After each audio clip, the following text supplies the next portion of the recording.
Well, so what? So we have looked at the atmosphere and the global air patterns, both wind and precipitation.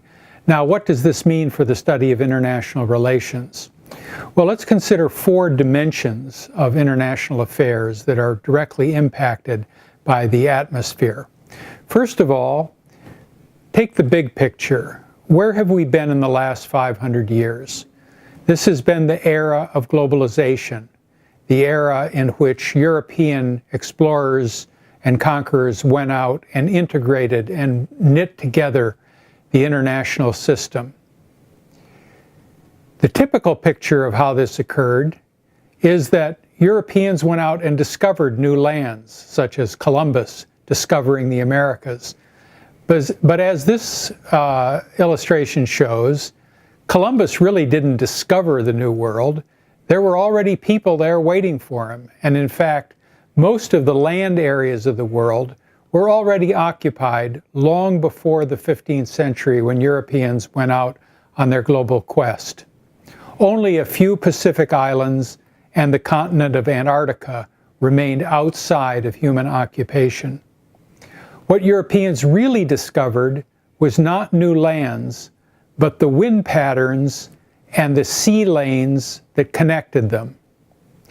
Recall that in our study of the global atmospheric air patterns, as illustrated in this slide, we said that above and below the equator, there is a broad band of prevailing easterly or trade winds that blow between the equator and 30 degrees north and 30 degrees south from east to west, whereas north of 30 degrees north and south of 30 degrees south, the prevailing winds are in the opposite direction, westerlies, or winds blowing from the west to the east.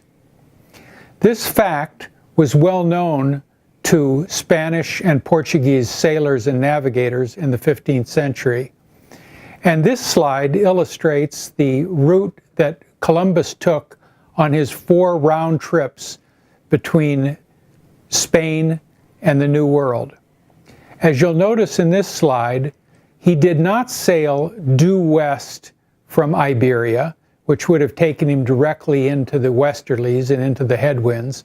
Rather, he sailed south, down along the west coast of Africa, past the Canaries, and then picked up the easterlies or trade winds that blew him across the Atlantic Ocean into the Caribbean.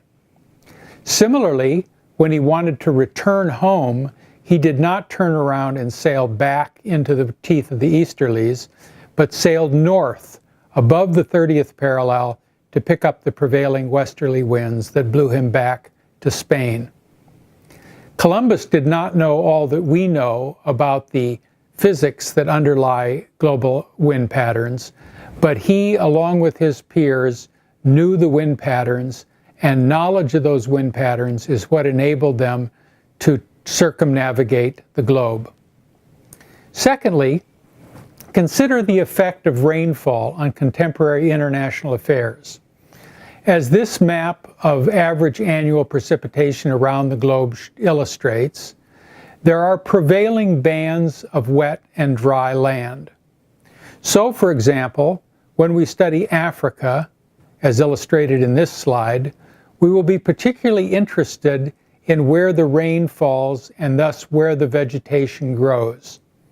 And as this map shows, the African profile of rain and vegetation is wet in the middle and dry at both ends.